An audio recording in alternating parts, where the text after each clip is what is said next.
ओम शांति। 4-2-25 की वाणी है। मीठे बच्चे, बाप तुम्हें अविनाशी ज्ञान रत्नों का दान देते हैं। तुम फिर औरों को दान देते रहो, इसी दान से सद्गति हो जाएगी। प्रश्न, कौन सा नया रास्ता तुम बच्चों के सिवाय कोई भी नहीं जानता है? उत्तर, घर का रास्ता व स्वर्ग जाने का रास्ता अभी बाप द्वारा तुम्हें मिला है। तुम जानते हो, शांति धाम हम आत्माओं का घर है, स्वर्ग अलग है, शांति धाम अलग है। यह नया रास्ता तुम्हारे सिवाय कोई भी नहीं जानता। तुम कहते हो अब कुंभकर्ण की नींद छोड़ो, आंख खोलो, पावन बनो। पावन बनकर ही घर जा सकेंगे। गीत, जाग सजनिया जाग। ओम शांति। भगवान उवाच, यह तो बाप ने समझाया है कि मनुष्य को व देवताओं को भगवान नहीं कहा जाता, क्योंकि इनका साकारी रूप है। बाकी परम पिता परमात्मा का न आकारी न साकारी रूप है, इसलिए उनको शिव परमात्मा नमः कहा जाता है। ज्ञान का सागर वह एक ही है। कोई मनुष्य में ज्ञान हो नहीं सकता। किसका ज्ञान? रचिता और रचना के आदि मध्य अंत का ज्ञान, अथवा आत्मा और परमात्मा का यह ज्ञान कोई में नहीं है। तो बाप आकर जगाते हैं, है सजनिया, है भक्तियां, जागो। सभी मेल अथवा फीमेल भक्तियां हैं, भगवान को याद करते हैं। सभी ब्राइड्स याद करती है एक ब्राइड ग्रूम को। सभी आशिक आत्माएं परम पिता परमात्मा माशूक को याद करती है। सभी सीताएं हैं। राम एक परम पिता परमात्मा है। राम अक्षर क्यों कहते हैं? रावण राज्य है ना, तो उसकी भेंट में राम राज्य कहा जाता है। राम है बाप, जिसको ईश्वर भी कहते हैं, भगवान भी कहते हैं। असली नाम उनका है शिव। तो अब कहते हैं जागो, अब नवयुग आता है, पुराना खत्म हो रहा है। इस महाभारत लड़ाई के बाद सतयुग स्थापन होता है और इन लक्ष्मी नारायण का राज्य होगा। पुराना कलयुग खत्म हो रहा है, इसलिए बाप कहते हैं बच्चे, कुंभकर्ण की नींद छोड़ो, अब आंख खोलो। नई दुनिया आती है। नई दुनिया को स्वर्ग सतयुग कहा जाता है। यह है नया रास्ता। यह घर व स्वर्ग में जाने का रास्ता कोई भी जानते नहीं है। स्वर्ग अलग है, शांति धाम जहाँ आत्माएं रहती है वह अलग है। अब बाप कहते हैं जागो, तुम रावण राज्य में पतित हो गए हो। इस समय एक भी पवित्र आत्मा नहीं हो सकती। पुण्य आत्मा नहीं कहेंगे। भल मनुष्य दान पुण्य करते हैं, परंतु पवित्र आत्मा तो एक भी नहीं है। यहाँ कलयुग में है पतित आत्माएं, सतयुग में है पावन आत्माएं। इसलिए कहते हैं, हे शिव बाबा, आकर हमको पावन आत्मा बनाओ। यह पवित्रता की बात है। इस समय बाप आकर तुम बच्चों को अविनाशी ज्ञान रत्नों का दान देते हैं। कहते हैं तुम भी औरों को दान देते रहो, तो 5 विकारों का ग्रहण छूट जाए। 5 विकारों का दान दो तो दुख का ग्रहण छूट जाए। पवित्र बन सुखधाम में चले जाएंगे। 5 विकारों में नंबर 1 है काम। उसको छोड़ पवित्र बनो। खुद भी कहते हैं, है पतित पावन, हमको पावन बनाओ। पतित विकारी को कहा जाता है। यह सुख और दुख का खेल भारत के लिए ही है। बाप भारत में ही आकर साधारण तन में प्रवेश करते हैं, फिर इनकी भी बायोग्राफी बैठ सुनाते हैं। यह है सब ब्राह्मण ब्राह्मणियां, प्रजापिता ब्रह्मा की औलाद। तुम सबको पवित्र बनने की युक्ति बताते हो। ब्रह्मा कुमार और कुमारियां, तुम विकार में जा नहीं सकते हो। तुम ब्राह्मणों का यह एक ही जन्म है। देवता वर्ण में तुम 20 जन्म लेते हो। वैश्य शूद्र वर्ण में 63 जन्म। ब्राह्मण वर्ण का यह एक अंतिम जन्म है, जिसमें ही पवित्र बनना है। बाप कहते हैं पवित्र बनो। बाप की याद अथवा योग बल से विकर्म भस्म होंगे। यह एक जन्म पवित्र बनना है। सत्युग में तो कोई पतित होता नहीं। अभी यह अंतिम जन्म पावन बनेंगे तो 21 जन्म पावन रहेंगे। पावन थे, अब पतित बने हो। पतित है तब तो बुलाते हैं। पतित किसने बनाया है? रावण की आसुरी मत ने। सिवाय मेरे तुम बच्चों को रावण राज्य से, दुख से कोई भी लिबरेट कर नहीं सकते। सभी काम चिता पर बैठ भस्म हो पड़े हैं। मुझे आकर ज्ञान चिता पर बिठाना पड़ता है, ज्ञान जल डालना पड़ता है, सबकी सद्गति करनी पड़े। जो अच्छी रीति पढ़ाई पढ़ते हैं उनकी ही सद्गति होती है। बाकी सब चले जाते हैं शांति धाम में। सतयुग में सिर्फ देवी देवताएं हैं, उनको ही सद्गति मिली हुई है। बाकी सबको गति अथवा मुक्ति मिलती है। 5000 वर्ष पहले इन देवी देवताओं का राज्य था। लाखों वर्ष की बात ही नहीं। अब बाप कहते हैं, मीठे मीठे बच्चों, मुझ बाप को याद करो। मन मनाभव अक्षर तो प्रसिद्ध है। भगवान उवाच, कोई भी देहधारी को भगवान नहीं कहा जाता। आत्माएं तो एक शरीर छोड़ दूसरा लेती है, कभी स्त्री कभी पुरुष बनती है। भगवान कभी भी जन्म मरण के खेल में नहीं आता। यह ड्रामा अनुसार नूंद है। एक जन्म न मिले दूसरे से, फिर तुम्हारा यह जन्म रिपीट होगा, तो फिर यही एक्ट, यही फीचर्स फिर लेंगे। यह ड्रामा अनादि बना बनाया है, यह बदल नहीं सकता। श्री कृष्ण को जो शरीर सतयुग में था वह फिर वहां मिलेगा। वह आत्मा तो भी यहाँ है। तुम अभी जानते हो हम सो बनेंगे। यह लक्ष्मी नारायण के फीचर्स एक्यूरेट नहीं है, बनेंगे फिर भी वही। यह बातें नया कोई समझ ना सके। अच्छी रीति जब किसको समझाओ तब 84 का चक्र जानेंगे और समझेंगे।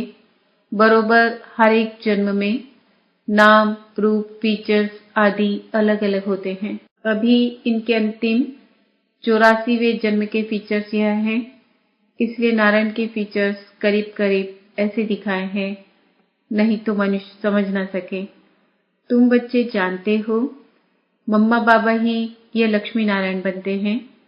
यहाँ तो 5 तत्व पवित्र हैं नहीं, यह शरीर सब पतित हैं। सतयुग में शरीर भी पवित्र होते हैं।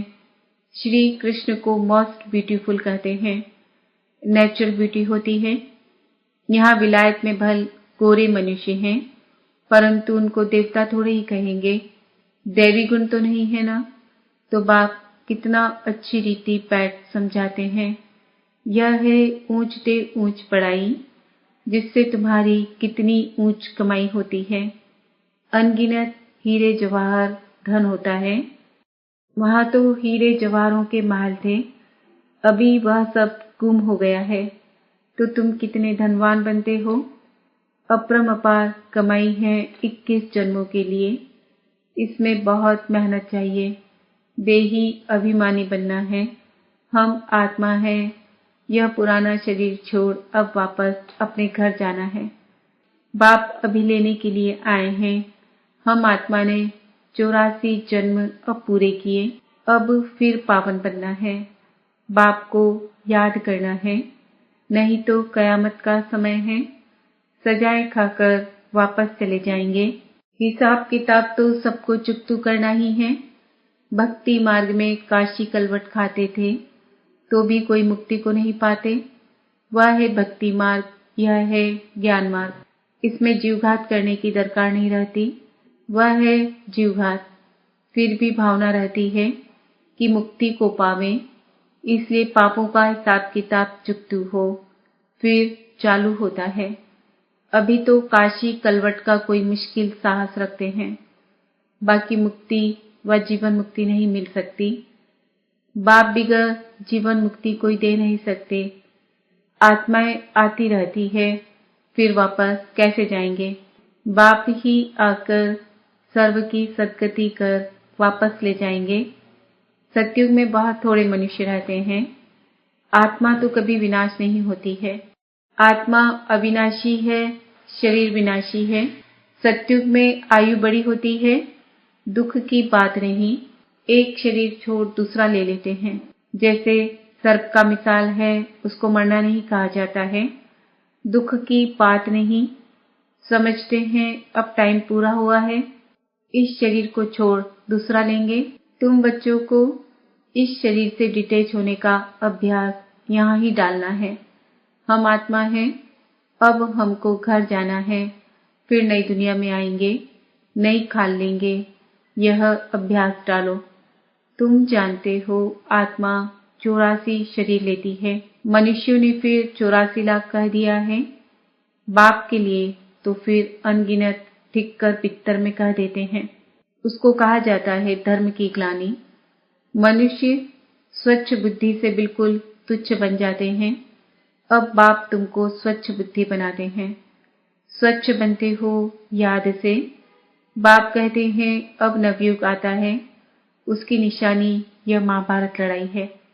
यह वही मूसलों वाली लड़ाई है जिसमें अनेक धर्म विनाश, एक धर्म की स्थापना हुई थी। तो जरूर भगवान होगा ना। श्री कृष्ण यहाँ कैसे आ सके? ज्ञान का सागर निराकार या श्री कृष्ण? श्री कृष्ण को यह ज्ञान ही नहीं होगा, यह ज्ञान ही गुम हो जाता है। तुम्हारे भी फिर भक्ति मार्ग में चित्र बनेंगे। तुम पूज्य ही पुजारी बनते हो, कला कम हो जाती है, आयु भी कम होती जाती है, क्योंकि भोगी बन जाते हो। वहां है योगी, ऐसे नहीं कि किसकी याद में योग लगाते हो, वहां है ही पवित्र। श्री कृष्ण को भी योगेश्वर कहते हैं। इस समय श्री कृष्ण की आत्मा बाप के साथ योग लगा रही है। श्री कृष्ण की आत्मा इस समय योगेश्वर है। सत्युग में योगेश्वर नहीं कहेंगे, वहां तो प्रिंस बनती है। तो तुम्हारे पिछाड़ी में ऐसी अवस्था रहनी चाहिए जो सिवाय बाप के और कोई शरीर की याद न रहे। शरीर से और पुरानी दुनिया से ममत्व मिट जाए। सन्यासी रहते तो पुरानी दुनिया में हैं, परंतु घर बार से ममत्व मिटा देते हैं। ब्रह्म को ईश्वर समझ उनसे योग लगाते हैं।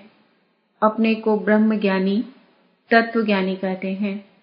समझते हैं हम ब्रह्म में लीन हो जाएंगे।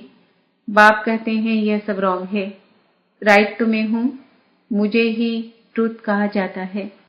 तो बाप समझाते हैं याद की यात्रा बड़ी पक्की चाहिए, ज्ञान तो बड़ा सहज है, देही अभिमानी बनने में ही मेहनत है। बाप कहते हैं किसकी भी देह याद न आए, यह है भूतों की याद, भूत पूजा। मैं तो अशरीरी हूँ, तुमको याद करना है मुझे। इन आंखों से देखते हुए बुद्धि से बाप को याद करो। बाप के डायरेक्शन पर चलो तो धर्मराज की सजाओं से छूट जाएंगे। पावन बनेंगे तो सजाएं खत्म हो जाएंगी। बड़ी भारी मंजिल है। प्रजा बनना तो बहुत सहज है, उसमें भी साहूकार प्रजा, गरीब प्रजा कौन कौन बन सकते हैं, सब समझाते हैं। पिछाड़ी में तुम्हारी बुद्धि का योग रहना चाहिए, बाप और घर से। जैसे एक्टर्स का नाटक में पाठ पूरा होता है तो बुद्धि घर में चली जाती है। यह है बेहद की बात। वह होती है हद की आमदनी, यह है बेहद की आमदनी। अच्छे एक्टर्स की आमदनी भी बहुत होती है ना। तो बाप कहते हैं ग्रस्त व्यापार में रहते बुद्धि योग वहां लगाना है। वह आशिक माशुक होते हैं एक दो के, यहाँ तो सब आशिक हैं एक माशुक के, उनको ही सब याद करते हैं। वंडरफुल मुसाफिर है ना, इस समय आए हैं सब दुखों से छुड़ाकर सदगति में ले जाने के लिए। उनको कहा जाता है सच्चा सच्चा माशुक। वह एक दो के शरीर पर आशिक होते हैं, विकार की बात नहीं। उसको कहेंगे देह अभिमान का योग। वह भूतों की याद हो गई। मनुष्य को याद करना माना 5 भूतों को, प्रकृति को याद करना। बाप कहते हैं प्रकृति को भूल मुझे याद करो। मेहनत है ना, और फिर दैवी गुण भी चाहिए। कोई से बदला लेना यह भी आसुरी गुण है। सत्युग में होता ही है एक धर्म, बदले की बात नहीं। वह है ही अद्वैत देवता धर्म। जो शिव बाबा बिगर कोई स्थापन कर न सके। सूक्ष्म वतनवासी देवताओं को कहेंगे फरिश्ते। इस समय तुम हो ब्राह्मण, फिर फरिश्ता बनेंगे, फिर वापस जाएंगे घर, फिर नई दुनिया में आकर देवी गुण वाले मनुष्य अर्थात देवता बनेंगे। अभी शूद्र से ब्राह्मण बनते हो। प्रजापिता ब्रह्मा का बच्चा न बने तो वर्षा कैसे लेंगे? यह प्रजापिता ब्रह्मा और मम्मा, वह फिर लक्ष्मी नारायण बनते हैं। अब देखो, तुमको जैनी लोग कहते हैं हमारा जैन धर्म सबसे पुराना है। अब वास्तव में महावीर तो आदि देव ब्रह्मा को ही कहते हैं, हे ब्रह्मा ही। परंतु कोई जैन मुनि आया तो उसने महावीर नाम रख दिया। अभी तुम सब महावीर हो ना, माया पर जीत पा रहे हो। तुम सब बहादुर बनते हो। सच्चे सच्चे महावीर महावीरन्या तुम हो। तुम्हारा नाम है शिव शक्ति। शेर पर सवारी है और महारथियों की हाथी पर। फिर भी बाप कहते हैं बड़ी भारी मंजिल है। एक बाप को याद करना है तो विकर्म विनाश हो, और कोई रास्ता नहीं है। योग बल से तुम विश्व पर राज्य करते हो। आत्मा कहती है अब मुझे घर जाना है। यह पुरानी दुनिया है, यह है बेहद का संन्यास। गृहस्थ व्यवहार में रहते पवित्र बनना है और चक्र को समझने से चक्रवर्ती राजा बन जाएंगे। अच्छा, मीठे मीठे सिकिलते बच्चों प्रति माता पिता बाप दादा का याद प्यार और गुड मॉर्निंग। रूहानी बाप की रूहानी बच्चों को नमस्ते। हम रूहानी बच्चों की रूहानी माता पिता बाप दादा को याद प्यार गुड मॉर्निंग नमस्ते ओम शांति। धारणा के लिए मुख्य सार। धर्मराज की सजाओं से बचने के लिए किसी की भी देह को याद नहीं करना है। इन आंखों से सब कुछ देखते हुए एक बाप को याद करना है। अशरीरी बनने का अभ्यास करना है। पावन बनना है। मुक्ति और जीवन मुक्ति का रास्ता सबको बताना है। अब नाटक पूरा हुआ, घर जाना है। इस स्मृति से बेहद की आमदनी जमा करनी है। वरदान। 1 सेकंड की बाजी से सारे कल्प की तकदीर बनाने वाले श्रेष्ठ तकदीरवान भव। इस संगम के समय को वरदान मिला है। जो चाहे, जैसा चाहे, जितना चाहे उतना भाग्य बना सकते हैं, क्योंकि भाग्य विधाता बाप ने तकदीर बनाने की चाबी बच्चों के हाथ में दी है। लास्ट वाला भी फास्ट जाकर फर्स्ट आ सकता है। सिर्फ सेवाओं के विस्तार में स्वयं की स्थिति सेकंड में सार स्वरूप बनाने का अभ्यास करो। अभी अभी डायरेक्शन मिले, 1 सेकंड में मास्टर बीज हो जाओ तो टाइम न लगे। इस 1 सेकंड की बाजी से सारे कल्प की तकदीर बना सकते हैं। स्लोगन। डबल सेवा द्वारा पावरफुल वायुमंडल बनाओ तो प्रकृति दासी बन जाएगी। आज का सुमान है, मैं आत्मा श्रेष्ठ तकदीरवान हूँ। अव्यक्त इशारे। एकांत प्रिय बनो, एकता और एकाग्रता को अपनाओ। अनेक वृक्षों की डालियां अब एक ही चंदन का वृक्ष हो गया। लोग कहते हैं 2-4 माताएं भी एक साथ इकट्ठी नहीं रह सकती, और अभी माताएं सारे विश्व में एकता स्थापन करने के निमित्त है। माताओं ने ही भिन्नता में एकता लाई है। देश भिन्न है, भाषा भिन्न भिन्न है, कल्चर भिन्न भिन्न है, लेकिन आप लोगों ने भिन्नता को एकता में लाया है। ओम शांति।